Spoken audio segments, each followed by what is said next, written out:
Hi, so yesterday I had a little bit of chat about what's going on with frozen shoulder, what it is and what we think is going on that creates this sort of stiffness in the shoulder. So today, I'm going to take a little bit off topic and have a look at when a frozen shoulder isn't a frozen shoulder.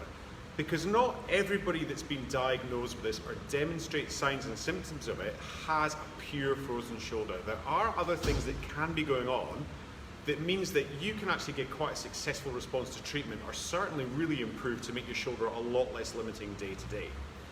So the really interesting thing about this is that there was a study done by a doctor who had a look at what's going on in a shoulder when it's supposedly frozen. And he reckoned that there was about 50 to 60% of people that actually came in had a true frozen shoulder and the rest didn't have the change in the structure in the capsule that we'd see. So it didn't have that really tight, leathery sort of appearance and it was really fibrotic. The actual condition of the shoulder looked pretty good. There were elements of things that were going on, but the capsule, the sort of sleeve that surrounds the joint, didn't show changes that would be consistent with the loss of movement. So what they were sort of taking from there is they've sort of gone, well, what is it? Why do these people come in and they've got this stiff shoulder that does present like a frozen shoulder, but there's no actual change going on? So this has then been taken further, and I'm going to try and post a video later on today of looking at how the shoulder responds or how the body responds to this trauma.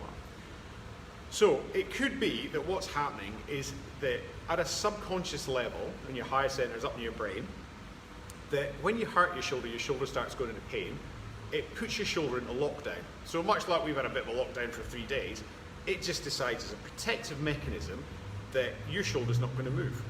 And it's going to stay still to try and let this pain or whatever injury you've had just kind of dissipate out and clear up.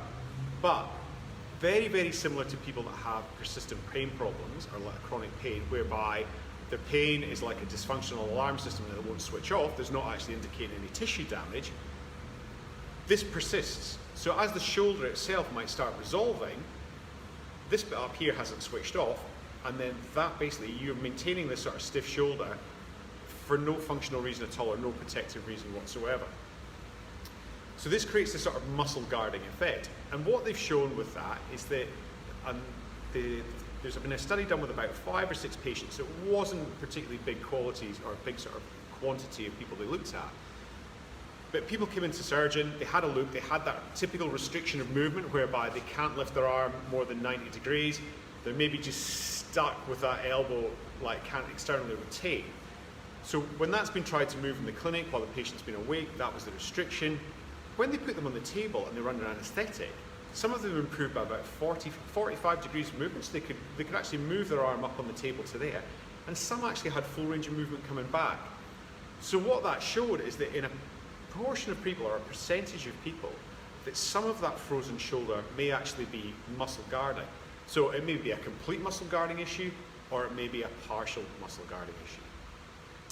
I think what is probably more likely in the majority of people that we will see is that when you're diagnosed with a frozen shoulder, there will be a degree of some sort of mechanical restraint. So there'll be a degree of that capsule sort of like seizing up on you, but there'll also be a degree of this protective mechanism stopping you move as well. And it may be that what happens in time is as the capsule itself starts to resolve in some people and it starts to get a little bit looser, a little bit more flexible, is the muscle guarding stays in place. So what you're left with is you can't determine, you don't know the difference. We can't tell the difference personally, and it's very, very difficult to tell the difference from sort of an objective sort of assessment point of view, but you still have this limitation in range. Now, the really good news about this is it is potentially that people that we see with frozen shoulder that do improve within the clinic is actually what we're doing is we're breaking down this muscle guarding. So it could be simple things like joint mobilization, the exercises that we get you to do, even some strengthening stuff, that can start getting range of motion back in people that have this sort of diagnosis of frozen shoulder.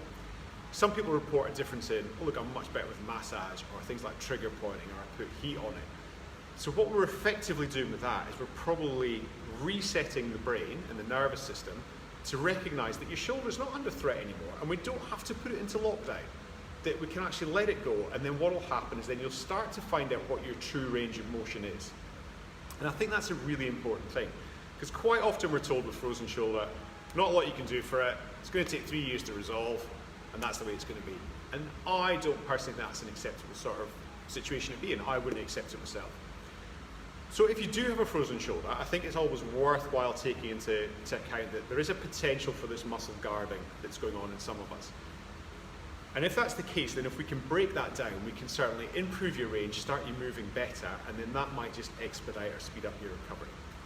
For those that have a pure frozen shoulder, it is probably unlikely that any sort of intervention, sort of from a physio point of view, is going to really affect it in much way. And that's probably going to take us down a different treatment pathway. But really the big message is, if you have been diagnosed with a frozen shoulder, there is no diagnostic test apart from probably putting you under anaesthetic, which isn't really what we can do, to find out if you have this muscle guarding. But if your shoulder is stiff and it is being diagnosed as frozen shoulder, and a course of physio does improve it to a degree, then the likelihood is you've had this sort of frozen shoulder. It's not a frozen shoulder, it's almost like a pseudo frozen shoulder.